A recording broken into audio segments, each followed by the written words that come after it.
Senhor, eis-me aqui buscando trilhar os caminhos de vosso Filho Jesus. Quero conhecer melhor a vossa palavra para poder vivê-la com autenticidade. Sanai minhas dúvidas, Senhor, e me fazei anunciador de vossa palavra, principalmente pelo testemunho da partilha e da vida em comunidade. Tornai nossa Igreja cada vez mais discípula e missionária, vivendo o amor em verdadeira caminhada sinodal. Dai-me a vossa bênção, Senhor. Amém.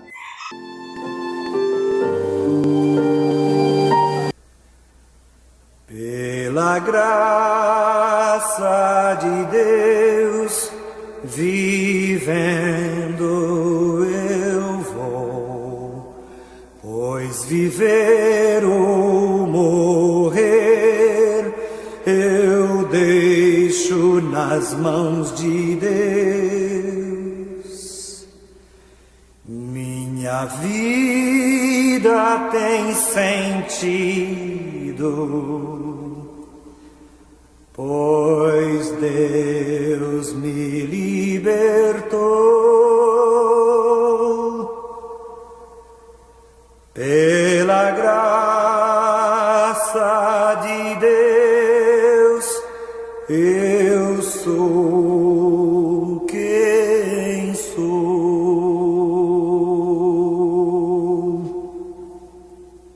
Irmãos e irmãs, paz e bem.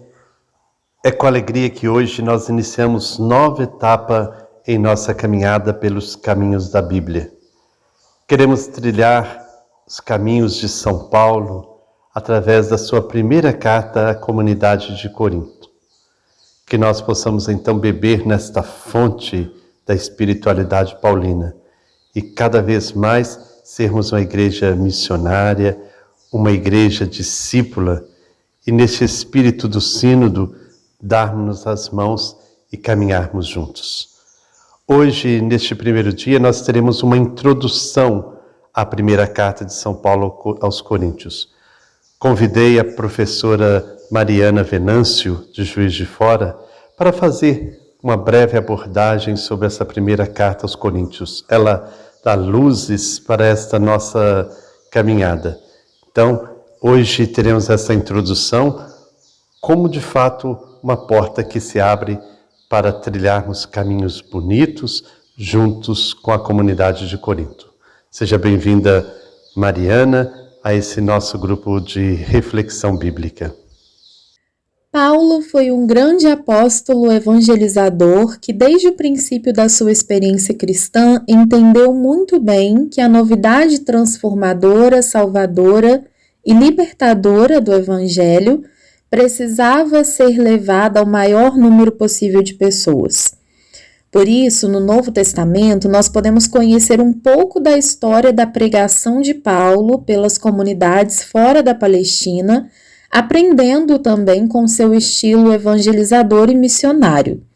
Paulo fez longas e grandes viagens e seu objetivo era passar pelo maior número de localidades pregando o Evangelho. Dessa forma, ele chegava a um lugar e passava ali tempo suficiente para ensinar o básico sobre as tradições orais que circulavam a respeito de Jesus, a partir dos seus primeiros discípulos, que nós chamamos de evangelho, de pregação do evangelho, mas que ainda não era o ensinamento dos evangelhos escritos. Os evangelhos vão começar a ser escritos a partir do ano 70 depois de Cristo, e Paulo realiza a sua missão na década de 50, então bem antes do evangelho se tornar um escrito. Então, depois dessa pregação, assim que Paulo percebia que a comunidade estava suficientemente familiarizada com Jesus e também com o modo de ser cristão, ele partia para outro lugar para fundar uma outra comunidade. O seu afeto paternal por essas comunidades, no entanto, frequentemente fez com que ele enviasse às comunidades já fundadas alguns mensageiros que pudessem trazer notícias de como que a comunidade estava caminhando após a partida de Paulo. A maior parte dos escritos paulinos é, portanto, ocasionada dessas notícias que ele recebe, mesmo que as notícias sejam positivas. Então, por detrás de cada carta paulina, há ao menos 3 situações principais.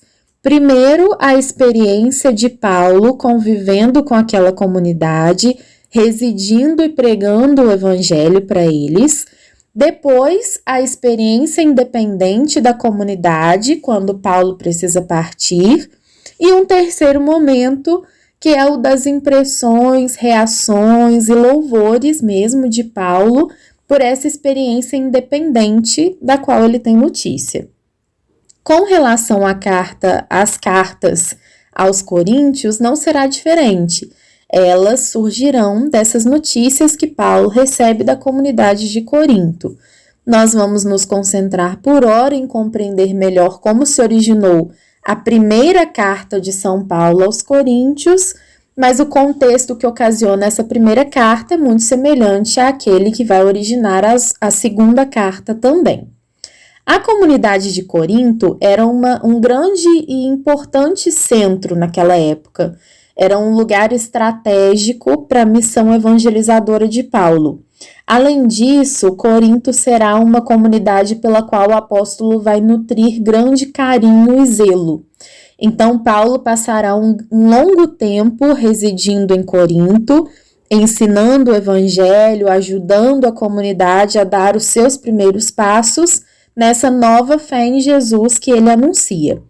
Provavelmente, de todas as comunidades que Paulo fundou, Corinto é o lugar em que ele reside por mais tempo. Ele passa lá em Corinto aproximadamente 18 meses, 1 ano e meio, do ano 50 ao ano 51 depois de Cristo.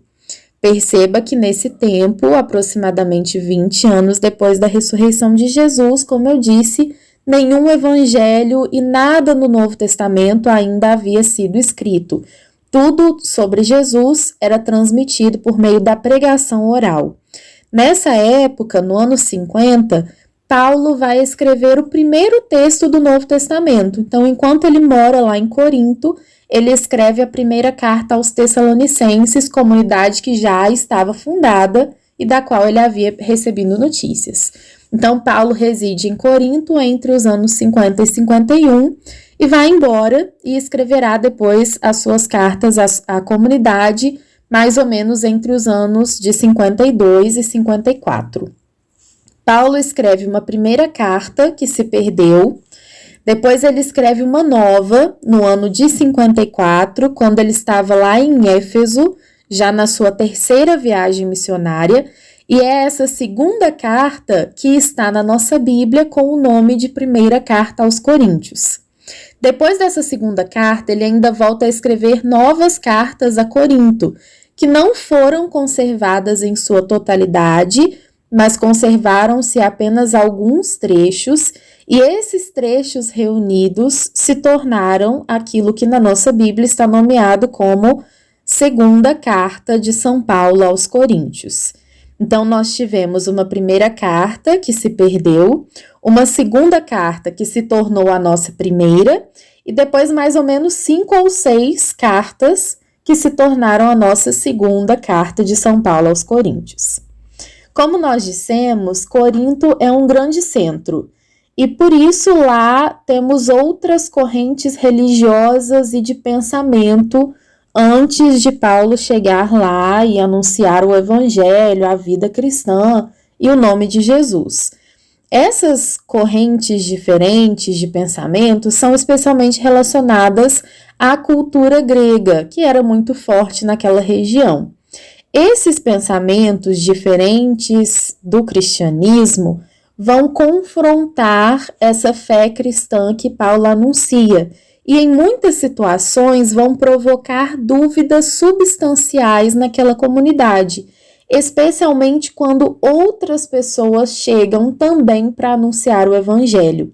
Quando nós falamos da pregação de Paulo no Novo Testamento, às vezes temos a ilusão de que somente Paulo passava pelos lugares anunciando o evangelho, mas não era assim.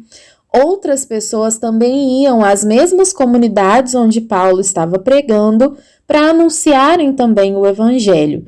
E como o cristianismo está nascendo, ainda há muito pouco tempo desde a ressurreição de Jesus, existem cristãos que pregam o evangelho, mas que pensam alguns detalhes da doutrina cristã de modo divergente. Então, ainda que seja o mesmo evangelho sendo anunciado, uma missão dedicada ao anúncio de Jesus, existem anúncios divergentes que vão provocar algumas dúvidas na comunidade. Isso acontece não só aqui em Corinto, mas também em Gálatas, por exemplo. Paulo vai precisar lidar com esse grande problema. Essas outras pregações acabaram não ficando registradas e nós não temos tanto acesso a elas hoje, exceto por algumas menções que Paulo faz, ou mesmo os Atos dos Apóstolos. Estamos mais familiarizados com Paulo porque é o registro do Novo Testamento. As duas cartas de São Paulo aos Coríntios vão ser, então, uma forma pela qual Paulo irá procurar esclarecer os princípios da fé em Jesus para ajudar a comunidade a enfrentar essas dúvidas que surgem do confronto da pregação de Paulo, tanto com a cultura grega e o pensamento grego, quanto com essas outras pregações de outros cristãos itinerantes. A situação é bem mais branda no caso da primeira carta do que na segunda. Na segunda carta, nós vemos um Paulo mais ressentido, que escreve de uma forma muito pessoal. Segundo as suas palavras, ele escreve a segunda carta entre lágrimas.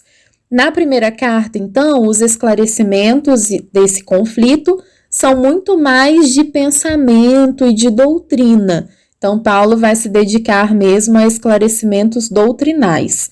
Já na segunda carta, o conflito coloca em questão muito a autoridade da pregação, e é por isso que Paulo vai tratar esse segundo conflito de uma maneira mais pessoal e mais angustiada. Então, na primeira carta aos Coríntios, nós temos o desdobramento de dúvidas que são muito pertinentes a esse caminho inicial que o cristianismo fazia. Como eu falei, foi difícil logo de início entender o sentido e o significado das ações de Jesus, da sua pessoa e da salvação que ele oferecia. Então, as dúvidas elas vão surgindo no caminho da comunidade, especialmente quando ela é confrontada com pensamentos diversos, como é o caso do que está acontecendo aqui em Corinto. Paulo irá tratar, portanto, em sua primeira carta, da vida interna da comunidade cristã, e aí ele trata de assuntos relacionados, por exemplo, à pureza dos costumes, ao matrimônio, à virgindade, às assembleias religiosas, às celebrações da Eucaristia, ao uso dos carismas. Além dessa vida interna, ele também tratará de questões externas, o relacionamento da comunidade com o mundo não cristão. Então, por exemplo, ele vai falar dos tribunais e das ofertas que são feitas aos ídolos. É interessante em todos os escritos de Paulo, mas também aqui na primeira carta, que ele é muito dedicado quando trata de qualquer assunto. Então, simples assuntos relacionados à celebração da Eucaristia, que seriam normas litúrgicas, por exemplo, são ocasiões em que ele aproveita para trabalhar o tema da liberdade cristã, da santificação, da caridade, da comunhão em Cristo. E aí isso tudo faz com que os escritos de Paulo se tornem escritos muito densos. Então aqui, nessa primeira carta, tudo será sempre feito em confrontação com esse mundo novo, em que a pregação cristã penetra, que é um mundo dominado pelo pensamento grego, e quando a comunidade que havia aprendido com Paulo é confrontada na prática por essa cultura grega e por pessoas que pensam diferente do pensamento cristão, o resultado acaba sendo a divisão, o conflito que é causado pelas diferenças de pensamento. Então, a grande constante da carta será o chamado de atenção para a unidade que deve existir entre aqueles que creem em Jesus. Afinal, Jesus é um único mestre que traz uma única mensagem e uma única salvação. Então, esses escritos paulinos acabam sendo densos mas são também fontes inesgotáveis a respeito de um momento em que a igreja buscava sua autocompreensão e, de maneira muito sábia, testemunhava a assistência do Espírito Santo ao conseguir alcançar, com seus esforços humanos, compreensões tão profundas a respeito dos mistérios divinos. Então, a leitura da primeira carta de São Paulo aos Coríntios é uma leitura que, com certeza, vale muito a pena e será muito enriquecedora, e eu desejo a você boa leitura e meditação desse livro. Obrigado, Mariana. Você, de fato, deu uma grande contribuição para que possamos já entender um pouco o que será essa caminhada dos próximos dias, onde vamos nos aprofundar no conhecimento desta comunidade de Corinto.